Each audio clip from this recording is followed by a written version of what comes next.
अस्सलामुअलैकुम students, welcome back. I hope आप सब खैरियत से होंगे। हमने जो अपना लेक्चर स्टार्ट किया हुआ था, सॉरी जो टॉपिक नंबर स्टार्ट किया हुआ था वो था 1.6।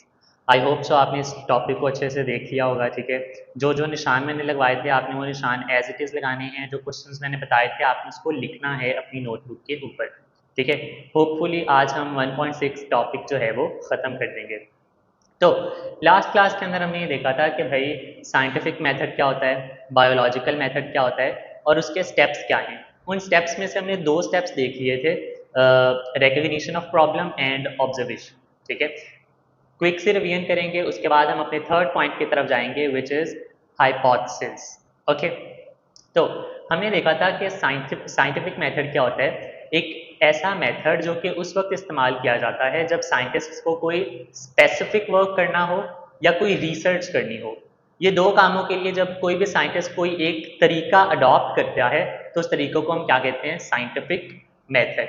और वो तरीका क्या है, वो स्टेप्स क्या हैं, recognition of problem, observation, hypothesis, deduction, experiment and results. आपने 6 के 6 स्टेप्स याद रखने हैं तरतीब के अंदर। ठीक है, वो एमसीक्यू के अंदर भी आपसे पूछ सकता है कि सही तरतीब कौन सी है, और शॉर्ट क्वेश्चन के अंदर भी पूछ सकता है। ओके, तो उसके बाद हमने देखा था कि रिकग्निशन ऑफ प्रॉब्लम की डेफिनेशन हमने देखी थी। ठीक है, उसमें कुछ याद करने वाला नहीं था, आई नो।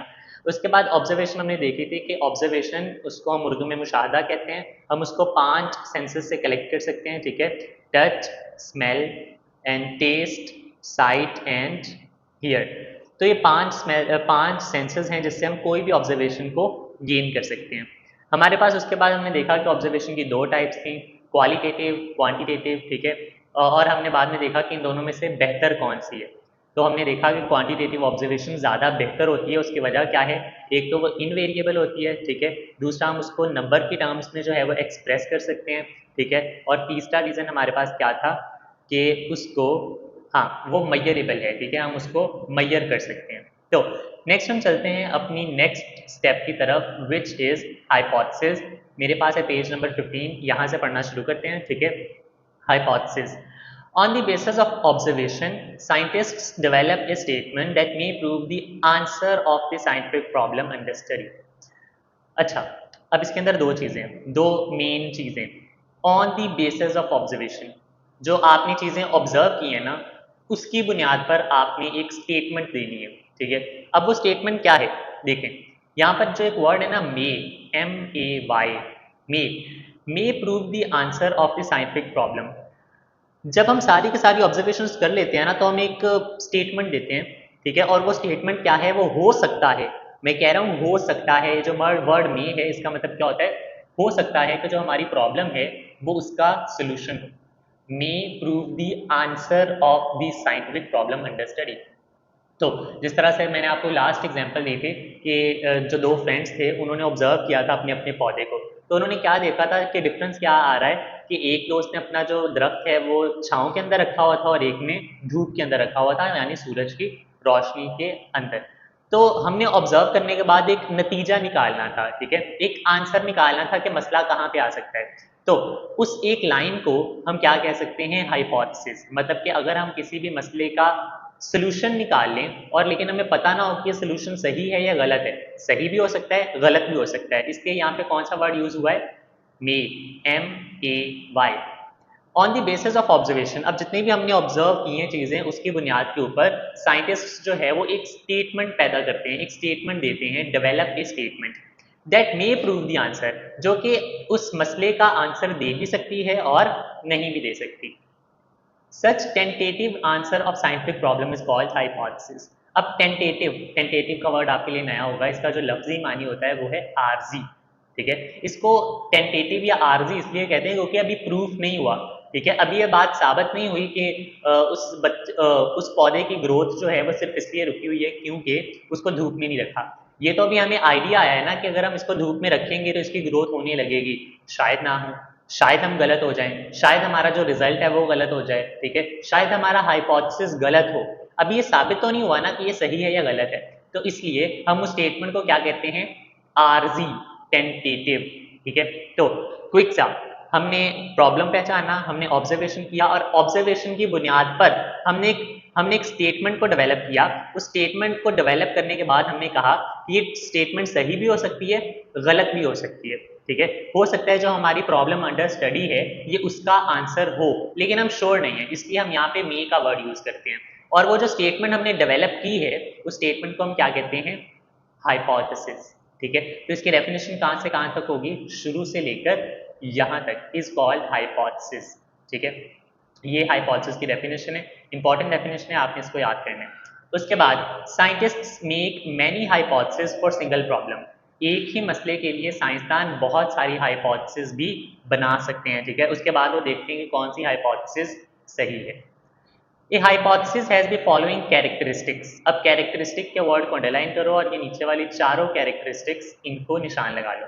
क्वेश्चन किस तरह से आ सकता है, write down the characteristics of good hypothesis, ठीक है, कि एक जो अच्छा हाइपोथेसिस है उसकी खसूसियात कौन कौन सी हैं, या वो पूछेगा right any 2 characteristics, any 3 characteristics, 4 भी पूछ सकता है, ठीक है।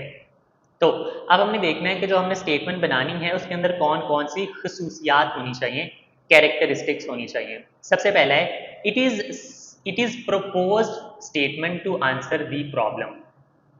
देखो वो स्टेटमेंट इस तरह की होनी चाहिए कि जो प्रॉब्लम है ना वो उसका आंसर देना चाहिए, मतलब उसका आंसर उसके अंदर होना चाहिए, ठीक है। प्रपोज्ड स्टेटमेंट मतलब वो जो स्टेटमेंट हो ना हम उसके अंदर आंसर डिलीवर करें to answer the problem. For example हम उसी एग्जाम्पल के साथ चलते हैं कि भाई जो पौधा है वो ग्रो क्यों नहीं कर रहा, हम इसका जवाब जानने की कोशिश कर रहे हैं।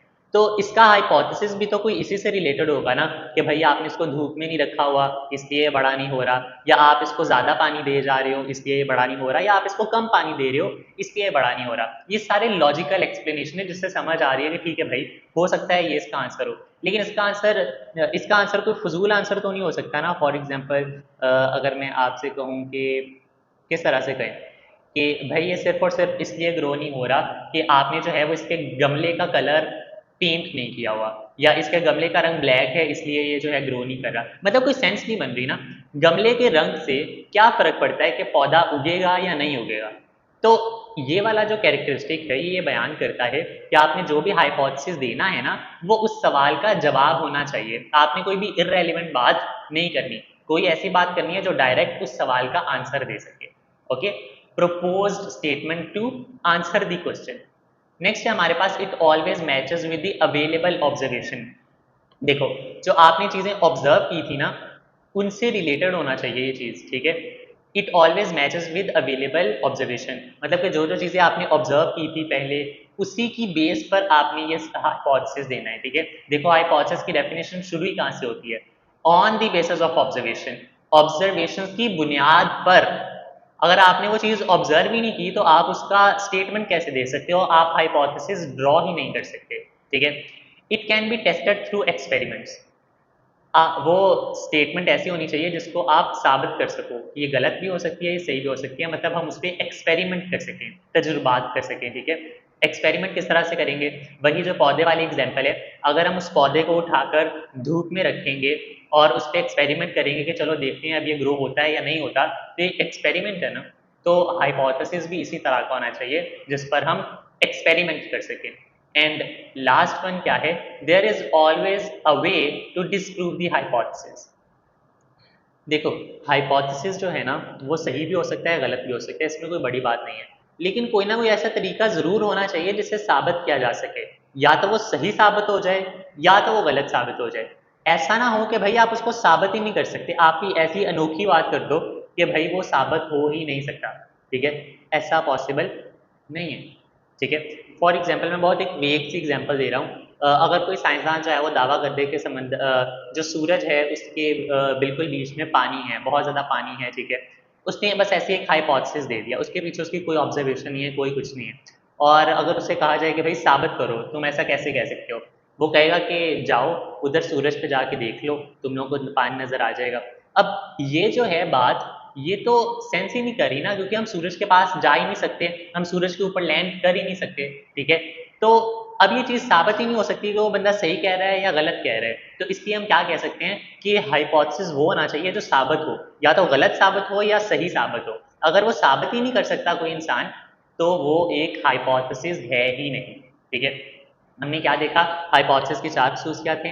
एक तो उस हाइपोथेसिस के अंदर जो है वो ऐसी हाइपोथेसिस के अंदर ऐसा एक हाइपोथेसिस ऐसी स्टेटमेंट होनी चाहिए जिसके अंदर सवाल का जवाब हो, ये पहली खसूसियत है। दूसरी है वो जो ऑब्जर्वेशन आपने की है वो उससे मैच होनी चाहिए। और तीसरी स्टेटमेंट हमारे पास थी, it can be tested through experiments, उससे हम एक्सपेरिमेंट्स कर सकें। और चौथी, एक ऐसी हाइपोथेसिस होनी चाहिए जो कि गलत साबित हो जाए, मतलब जिसको हम गलत साबित कर सकें, या अगर वो सही है तो सही साबित कर सकें। ओके, चार कैरेक्टरिस्टिक्स हैं। नेक्स्ट, हाइपोथेसिस का टॉपिक कंप्लीट हुआ हमारे पास। नेक्स्ट है हमारे पास deduction. Deduction, scientists develop logical results from their hypothesis. देखो, अगर हम अपने स्टेप्स को देखें ना, तो रिजल्ट वाला जो है ना छठा है वो स्टेप, लेकिन चौथे स्टेप के अंदर हम लॉजिकल रिजल्ट बनाते हैं, मतलब लॉजिक के साथ, मंतक, मतलब वो फाइनल रिजल्ट नहीं होता, लेकिन हम सोचते हैं। जैसा कि उसी एग्जाम्पल को रिवाइंड करते हैं, जिसमें एक स्टूडेंट ने अपना जो पौधा था वो छाँव में रखा था और एक ने धूप में रखा हुआ था। तो अगर हमने ऑब्जर्व किया है, ऑब्जर्व करने के बाद हमने एक हाइपोथेसिस दे दिया कि भाई इसकी वजह ये है कि इसको हमने छाँव में रखा हुआ इसलिए ग्रो नहीं कर रहा। तो अब इसका डिडक्शन इस तरह से बनेगा कि अगर हम इस पौधे को धूप में रख देंगे तो ये ग्रो करने लगेगा, अगर हमने इस पौधे को धूप में रखा तो ये ग्रो करने लगेगा। तो अगर और तो, ये जो होता है ना रिजल्ट, कि अगर हमारी बात सही है, अगर हमारा हाइपोथेसिस बिल्कुल करेक्ट है, तो इसका रिजल्ट ये निकलना चाहिए। तो हम एक लॉजिकल सा रिजल्ट पहले से बना लेते हैं। Scientists develop logical result from their hypothesis. Hypothesis किससे बनता है? ऑब्जर्वेशन। और डिडक्शन किससे बनती है? हाइपोथेसिस से। ठीक है, आप लिंक चेक कर रहे हो, एक तरतीब है। हाइपोथेसिस की डेफिनेशन शुरू यहाँ से हुई थी, on the basis of observation, और डिडक्शन की डेफिनेशन में लिखा हुआ है फ्रॉम देयर हाइपोथेसिस। तो आप स्टेप्स को मिक्स नहीं कर सकते। तो साइंटिस्ट जो है वो लॉजिकल रिजल्ट बनाते हैं, किससे बनाते हैं? हाइपोथेसिस से। Such logical result of hypothesis are called deduction. उस लॉजिकल रिजल्ट को हम क्या कहते हैं? डिडक्शन। यहाँ से यहाँ तक इसकी डेफिनेशन है, ठीक है, डिडक्शन की पहली 1.5 लाइन। ओके, मैं इसको हाईलाइट कर देता हूँ आपके लिए। ओके, तो डिडक्शन की डेफिनेशन जो है वो हमारे पास यहाँ से यहाँ तक है, और हाइपोथेसिस की जो हमारी डेफिनेशन थी वो यहाँ से यहाँ तक थी। इसके साथ ही हमने इसके कैरेक्टरिस्टिक्स भी करने हैं। ये 4 कैरेक्टरिस्टिक्स हैं जो कि एक अलग क्वेश्चन बन सकता है। अभी तक हमने ये 3 क्वेश्चंस पढ़े हैं, ठीक है। नेक्स्ट है हमारे पास डिडक्शन के टॉपिक के अंदर ही एक और चीज़ है, हम उसको स्टडी करते हैं। डिडक्शन की डेफिनेशन क्या आ गई? Usually deduction follow the pattern if then statement. अच्छा, ये एमसीक्यू है, और लास्ट जब ये चैप्टर पिछली 9th क्लास के अंदर था तो इसमें से क्वेश्चन भी आया था एक दफ़ा कि डिडक्शन कौन सा मेथड यूज़ करता है, पैटर्न यूज़ करता है। वो पैटर्न कौन सा है? If then. अब ये इफ देन है क्या? हम इसकी एग्जांपल देखते हैं, आपको ये बहुत अच्छे से समझ आ जाएगा कि इफ और देन का मतलब क्या है। देखें, एग्जाम्पल क्या है हमारे पास? हाइपोथेसिस। हाइपोथेसिस क्या है? Leaf discoloration and stunted growth in a plant are caused by deficiency of iron in the soil. एक पौधा है जिसकी ग्रोथ नहीं हो रही, लेकिन उसकी वजह क्या है?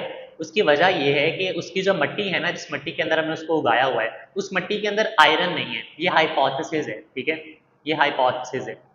अब इसका डिडक्शन क्या होगा? डिडक्शन ये है, if iron deficiency is causing the symptoms then adding iron to soil will improve the colours of leave and promote plant growth. अगर हमारा हाइपोथेसिस ये है कि भाई पौधे की ग्रोथ इसलिए नहीं हो रही कि जिस मिट्टी के अंदर वो उगा है उस मिट्टी के अंदर आयरन नहीं है, आयरन एक मिनरल का नाम है, तो उसका डिडक्शन क्या होगा कि अगर हम उसी मिट्टी के अंदर आयरन की कमी को पूरा कर दें तो उसकी जो ग्रोथ है वो दोबारा से होने लगेगी। और ये जो डिसकलरेशन है ना, डिसकलरेशन की एग्जाम्पल मैंने आपको कल भी दी थी कि जो पत्तों का रंग होता है ना वो ग्रीन होता है। डिसकलरेशन मतलब वो ग्रीन कलर येलो में कन्वर्ट होना शुरू हो जाता है, या वो जो सब्ज रंग होता है वो फीका पड़ने लग जाता है, जो ट्रू कलर होता है पत्तों का वो नहीं होता। ठीक है, तो हाइपोथेसिस, डिडक्शन। अब देखो, डिडक्शन के अंदर दो चीजें हैं। पहली स्टेटमेंट किससे शुरू हो रही है? इफ, अगर, और उसके बाद अगली स्टेटमेंट किससे शुरू हो रही है? देन। तो इसी बात को वो कर रहा है कि डिडक्शन के अंदर कौन सा पैटर्न यूज होता है? If then statement. तो मैं चाहता हूं कि आप इस इफ देन वाली स्टेटमेंट को अंडरलाइन कर लो, ठीक है, अंडरलाइन कर लो इसको, ताकि अगर ये शॉर्ट क्वेश्चन या एमसीक्यू के अंदर आए तो आपको ये बात पता हो। If then. नेक्स्ट हमारे पास है एक new step, experiments. It is the most basic step of scientific method. Scientists perform experiments to test all hypotheses. In its successful experiment, one hypothesis is proved correct and the alternate hypotheses are proved incorrect. The incorrect hypotheses are rejected and the proved one is accepted. Scientists make new deductions from accepted hypotheses. Then they perform further experiment and confirm the correctness of hypothesis. ये पूरा paragraph को मैंने read किया है, मैं इसको आपके लिए जो है वो बयान कर देता हूँ, इसमें लिखा हुआ क्या है, लेकिन इसके अंदर से याद करने वाला कुछ नहीं है, ठीक है, अंडरस्टैंडिंग है सिर्फ और सिर्फ। वो कहता है आपने 4 स्टेप पूरे कर लिए, अब आपने एक्सपेरिमेंट करना है। एक्सपेरिमेंट जो है ना वो सबसे बेसिक स्टेप है साइंटिफिक मेथड का। कोई भी साइंटिफिक मेथड एक्सपेरिमेंट के बगैर पूरा ही नहीं हो सकता। अब जैसे हमने वो पढ़ा था ना कि हाइपोथेसिस हम एक से ज़्यादा भी ड्रॉ कर सकते हैं, ठीक है, ज़रा यहाँ पे देखो, यहाँ पे लिखा हुआ था साइंटिस्ट्स मेक मैनी हाइपोथेसिस। तो एक ही मसले के लिए बहुत सारे हाइपोथेसिस ड्रॉ होते हैं। तो अब वो इसके अंदर यही कह रहा है कि जो बहुत सारे हाइपोथेसिस होते हैं ना, हम उन सबको टेस्ट करते हैं और जो सही साबित हो जाते हैं हम उनके ऊपर फर्दर डिडक्शंस ऐड करते हैं और जो गलत साबित हो जाते हैं हम उनको रिजेक्ट कर देते हैं, ठीक है, मतलब खत्म, डिसमिस। ओके, तो इसके अंदर बस यही है, इसको याद करने की ज़रूरत नहीं है और इसके अलावा ये जो एग्जाम्पल्स हैं हमारे इनको भी करने की ज़रूरत नहीं है, दैट्स ऑल। नेक्स्ट हमारे पास एक ब्लू बॉक्स है, experimental group and control group. इसको देख लेते हैं, इसके अंदर क्या है। When scientists do experiment, they arrange two settings. One is called experimental group and the other is called control group. इसके अंदर एक्सपेरिमेंटल ग्रुप की भी डेफिनेशन नहीं है, कंट्रोल ग्रुप की डेफिनेशन भी नहीं है, ठीक है। अगर आपको लग रहा है कि डेफिनेशंस हैं तो ये नहीं है, ठीक है। एग्जाम्पल देखते हैं, एग्जाम्पल से आपको कंप्लीटली समझ आ जाएगा कि भाई मसला क्या था। सॉरी, कंट्रोल ग्रुप होता क्या है। कंट्रोल ग्रुप के नाम से ही वाज़ह है एक ऐसा एक्सपेरिमेंट जो कि प्रॉपर कंट्रोल के अंदर हो, ठीक है। अब मैं क्या कर रहा हूँ, मैंने 2 पौधे रखे अपने सामने, ठीक है। मैं पौधों के एग्जांपल इसलिए दे रहा हूँ क्योंकि इस टॉपिक के अंदर ना ज़्यादातर एग्जांपल उसी की दी गई है, तो मैं बुक से जो है ना वो रिलेट करवाना चाहता हूँ आपको। 2 पौधे हैं, आपको पता है ना जिस तरह इंसानों को ज़िंदा रहने के लिए ऑक्सीजन की ज़रूरत होती है, तो पौधों को ज़िंदा रहने के लिए कार्बन डाइऑक्साइड की ज़रूरत होती है, राइट। तो अब मैंने इस चीज़ को साबित करना है कि अगर कार्बन डाइऑक्साइड नहीं होगी तो पौधे ज़िंदा नहीं रह सकते। मैंने 2 पौधे लिए, 2 पौधों में से मैंने एक को जो है ना बंद बंद बर्तन के अंदर रखा, ग्लास के अंदर, जिसके अंदर कुछ गैस नहीं है, कार्बन डाइऑक्साइड, ऑक्सीजन कुछ नहीं है, और दूसरे वाले के पास सब कुछ है। अब मैं देखना चाहता हूँ कि भाई जिसके पास कार्बन डाइऑक्साइड है वो सही से ग्रो करता है या जिसके पास नहीं है वो सही से ग्रो करता है। तो अब देखो, एक को मैंने सब कुछ दे दिया, मैं उस पर एक्सपेरिमेंट कर रहा हूँ, मैंने उसका कुछ भी कंट्रोल नहीं किया, जो हवा के अंदर है ऑक्सीजन, जो कार्बन डाइऑक्साइड है वो सब उसको मिल रहा है। लेकिन जो दूसरा पौधा है ना, मैंने उसको कंट्रोल किया हुआ है, उसकी हर एक चीज़ को मैंने उसको कार्बन डाइऑक्साइड देनी है या नहीं देनी है मैंने डिसाइड करना है, ठीक है, कितनी मिकदार के अंदर देनी है मैंने डिसाइड करना है, देनी भी है या नहीं, वो सारा कुछ मैंने कंट्रोल करना है। तो अब वो जो दूसरा एक्सपेरिमेंट है ना जिसको मैं सब कुछ कंट्रोल कर रहा हूँ उसको हम कहते हैं कंट्रोल ग्रुप, और जिसको मैं कंट्रोल नहीं कर रहा उसको मैं कहता हूँ एक्सपेरिमेंट ग्रुप। यही एग्जाम्पल आपके बुक के अंदर लिखी हुई है। For example, you want to do experiment to test the necessity of carbon dioxide for photosynthesis. मिसाल के तौर पर अगर आप पौधे के ऊपर कार्बन डाइऑक्साइड की ज़रूरत का टेस्ट करना चाहते हो कि उसके लिए वो ज़रूरी भी है या नहीं है, you will arrange 2 similar plants, you will not provide carbon dioxide to one plant, उसको हम क्या कहेंगे, experimental group, while you will provide carbon dioxide to the other plant, control group. The necessity of carbon dioxide will be paved when photosynthesis does not occur in experimental group but occurs in the control group. I'm sorry, मैंने उसको mix कर दिया है, ठीक है, misunderstanding हो गई थोड़ी, माय बैड। हमने उसको मिक्स कर दिया है, जिसको हम कार्बन डाइऑक्साइड नहीं दे रहे, जिसको हमने प्रॉपर एक ग्लास के अंदर रखा हुआ है, वो है हमारा एक्सपेरिमेंटल ग्रुप, क्योंकि हम एक्सपेरिमेंट तो उस पर कर रहे हैं ना, ठीक है। और दूसरा है हमारा कंट्रोल ग्रुप, जिसको हमने सब कुछ प्रोवाइड किया हुआ है। तो कंट्रोल ग्रुप के अंदर हम ऑब्जर्व करते हैं और एक्सपेरिमेंटल ग्रुप के ऊपर हम एक्सपेरिमेंट करते हैं, ठीक है। ये मैंने मिक्स कर दिया था, माय बैड, आई नो, दोबारा से सुन लो, ठीक है। कंट्रोल ग्रुप और एक्सपेरिमेंटल ग्रुप में फ़र्क क्या होता है। आप जब भी कोई एक्सपेरिमेंट करते हो, 2 सेम तरह के पौधे लेते हो, दोनों को रखते हो, ठीक है, एक का आप हर एक चीज़ कंट्रोल कर रहे हो और एक को आप कुछ भी कंट्रोल नहीं कर रहे। जिसको हर एक चीज़ आपके कंट्रोल के अंदर है उसको हम कहते हैं एक्सपेरिमेंट ग्रुप, और जिसका आप कुछ भी कंट्रोल नहीं कर रहे उसको हम क्या कहते हैं, कंट्रोल ग्रुप। ठीक है, यहाँ पर लिखा हुआ है you will arrange two similar plants, you will not provide carbon dioxide to one plant. जिसको हम कार्बन डाइऑक्साइड नहीं देंगे उसको हम क्या कहते हैं, एक्सपेरिमेंटल ग्रुप, क्योंकि हम उसके ऊपर एक्सपेरिमेंट कर रहे हैं कि अगर हमने इसको कार्बन डाइऑक्साइड ना दिया तो क्या होगा। While you will provide carbon dioxide to the other plant, और दूसरे को हम कार्बन डाइऑक्साइड देंगे उसको हम क्या कहेंगे, कंट्रोल ग्रुप। ये आपने याद नहीं करना, ठीक है, just for the sake of understanding. Next है हमारे पास results. Scientist gather data from their experiments. अब जितना भी उन्होंने एक्सपेरिमेंट किया ना वो सबका डाटा जो है ना वो गैदर करते हैं। They use statistical analysis and graphs. अब वो किस तरह से डाटा इकट्ठा करते हैं, एक तो वो ग्राफ्स बनाते हैं, वो स्टेटिस्टिकल एनालिसिस करते हैं, ठीक है। स्टेटिस्टिकल एनालिसिस के अंदर मुख्तलिफ तरह की चीज़ें हैं, जैसे कि आप देखते हो कि कौन सा हाइपोथेसिस कितना सही हुआ, या टोटली गलत हो गया, या थोड़ा सा सही प्रूफ हुआ है और कंप्लीटली सही प्रूफ नहीं हुआ। मतलब आप उसके स्टेटिस्टिक्स को देखते हो, एनालाइज करते हो उन चीज़ों को।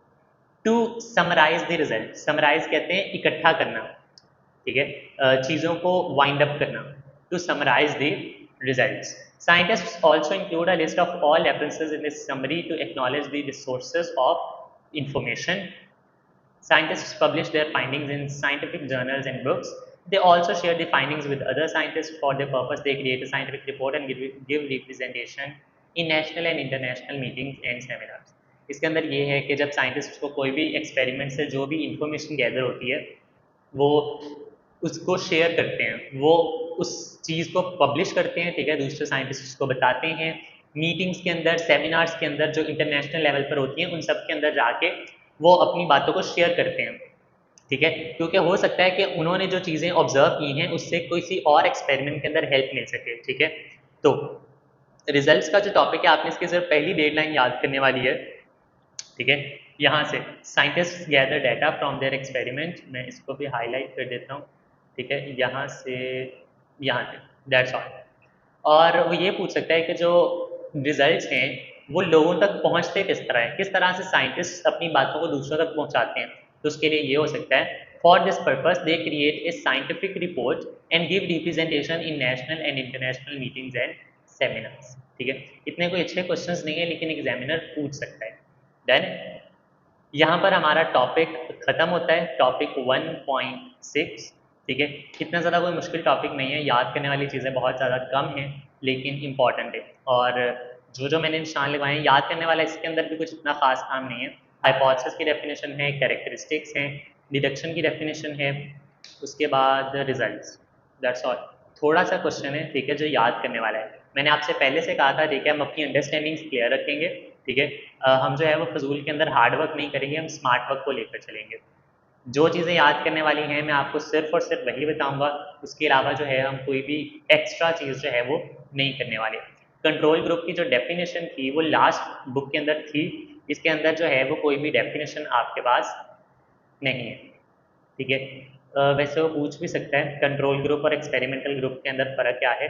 आप इसको इस तरह से करो, आप जो है ना इसका ये वाला टॉपिक कर लो, एग्जाम्पल करने की ज़रूरत नहीं है, ठीक है।